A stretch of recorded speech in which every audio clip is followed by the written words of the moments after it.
ஸ்ரீமதே ராமானுஜாய நமக. நாலாயிர திவ்ய பிரபந்தம் முதல் ஆயிரம் 633 மற்றும் 634 பாசுரங்கள். நாச்சியார் திருமொழி 633 பாசுரம். வெற்றி கருட கொடியான்றன் மிமீதாடா உலகத்து வெற்றி வருதே பெற்ற தாய் வேம்பேயாக வளர்த்தாளே குற்றமற்ற முளைதன்னை குமரன் கோல பனைத்தோளோடு அற்ற குற்றம் அவை தீர அணைய வழக்கி கட்டீரே.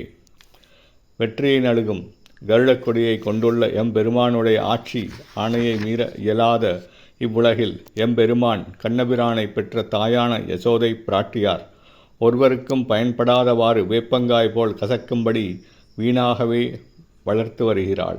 இவ்வாறு வளர்ந்து வருகின்ற அந்த தீம்பனை அன்றி வேறொருவரை விரும்புகின்ற குற்றம் என்று ஒன்றில்லாத என் முளையினை குமரனான அக்கண்ணபிரானின் அழகிய தோள்களுடன் சேரு தழுவுவதற்கு உதவி செய்து அவனுக்கே அற்று தீர்ந்த குற்றம் அற்று போகுமாறு அமுக்கி அணைத்து சிட்டிவிடுங்கள். 634 பாசுரம்.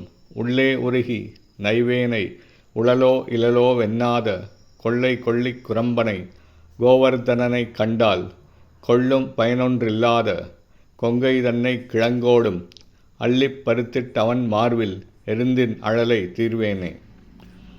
பிரிவுத்துயரால் நான் என் உள்ளுக்குள்ளேயே கரைந்து நைந்துள்ளேன். இவ்வாறு நொந்து போயிருக்கின்ற என்னை பற்றி இவள் இருக்கிறாளா இல்லையா என்று கூட விசாரித்தறியாமல் என்னை அலட்சியம் செய்யும் கண்ணபிரானிடம் நான் என்னை இழந்து விட்டேன். பெண்களிடத்திலே குறும்புகளை செய்து வரும் கோவர்தனன் என்னும் கண்ணபிரானை கண்டால் என் முளைகளை வேருடன் பறித்து பிடுங்கி அந்த கண்ணபிரானுடைய மார்பிலே எரிந்துவிட்டு எனக்குண்டான துன்பங்களை போக்கிக் கொள்வேன். ஸ்ரீமதே ராமானுஜாய நமக. ஸ்ரீ ஆண்டாள் திவ்ய திருவடிகளே சரணம்.